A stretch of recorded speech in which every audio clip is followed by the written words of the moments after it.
ọ̀kan pàtàkì lára àwọn òǹwòye òṣèlú tó tún jẹ́ sọ̀rọ̀sọ̀rọ̀ orí ẹ̀rọ ayélujára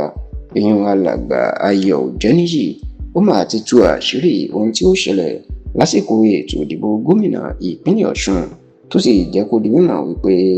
gómìnà ìpínlẹ̀ tẹ́lẹ̀ lẹ́kìtì gómìnà tẹ́lẹ̀ ní ìpínlẹ̀ Èkìtì olóyè Peters Ayọ̀délé Fáyọ̀ṣe ó ti tú àṣírí ẹni tí yóò di gómìnà ìpínlẹ̀ Ọ̀ṣun lóṣù kẹjọ tá a wà yìí ìyẹn ẹni tí yóò jáwé olúborí gẹ́gẹ́ bí gómìnà ìpínlẹ̀ Ọ̀ṣun ó ló ti tú àṣírí ẹni náà ó ti tú fún òun. ọ̀kan pàtàkì lára àwọn òǹwòye òṣèlú àti àwọn sọ̀rọ̀sọ̀rọ̀ lórí ẹ̀rọ ayélujára ní Ayọ̀ Òjẹ́níyì bẹ́ẹ̀ ni ọdún bàbá náà ó ti pẹ́ nínú ọdún àbókè bàbá náà ó ti pẹ́ nínú gúrú jíjẹ tó sì jẹ́ pé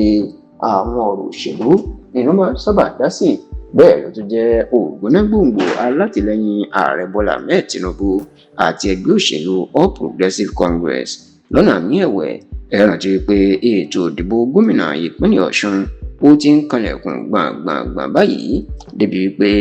níṣe ó ní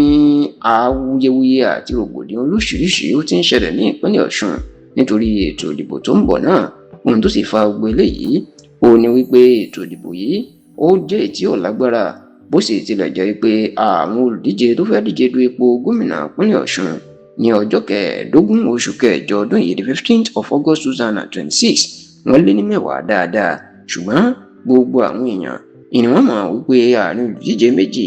ìní ètò ìdìbò náà yóò bọ́ sí ìyẹn gómìnà Adémọ́lá Adélékè ti ìpínlẹ̀ Ọ̀ṣun fúnra ẹ̀ tí ó jẹ́ ti ọmọ ẹgbẹ́ òṣèlú Accord Party àti Aṣíwájú Bọ́lá Oyèbámíjí tí òun jẹ́ olùdíje ti ẹgbẹ́ òṣèlú All Progressives Congress ìyẹn APC. nítorí pé ìpolongo òbó ti bẹ̀rẹ̀ níṣe ni gbogbo agbo òṣèlú ìpínlẹ̀ Ọ̀ṣun ló máa ti gbóná janjan tó jẹ́ pé kọ́lọ́mọ kìlọ̀ fọ́mọ ìyẹn ọ̀rọ̀ dà tó sì jẹ́ pé gbogbo àwọn òwòye òṣèlú ni wọ́n mọ̀ pé ètò ìdìbò yìí yóò le yóò sì lágbára púpọ̀ ṣùgbọ́n nínú ọ̀rọ̀ tó gbé sórí ẹ̀rọ ayélujára ìtì tẹlifíṣàn Yorùbá Tòótọ́ bá pàdé ìyẹn níbi tó ti gbé fídíò ibi tí Fáyọ̀ṣe tó ti ń lérí sí gómìnà Ṣèyí Mákindé ti ìpínlẹ̀ Ọ̀yọ́ lórí èdè àìyedè láàrin wọn ẹni olóyè Òjẹ́níyì Ayọ̀ ẹni ó ti ń tú àṣírí wípé Fáyọ̀ṣe tó ń lérí sí Mákindé ó ní ká má ṣe fojú dì í ó ní alágbára ní Fáyọ̀ṣe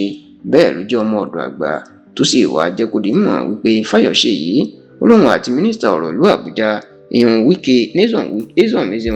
wọ́n súnmọ́ ara wọn gidigidi bẹ́ẹ̀ ló ní láìpẹ́ tóun àti Fáyọ̀ṣe jọ sọ̀rọ̀ tóun béèrè pé kí ni yóò ṣẹlẹ̀ lórí ètò ìdìbò gómìnà ìpínlẹ̀ Ọ̀ṣun tó ń bọ̀ onífáyọ̀ṣe ọ̀rá tú àṣírí fóun pé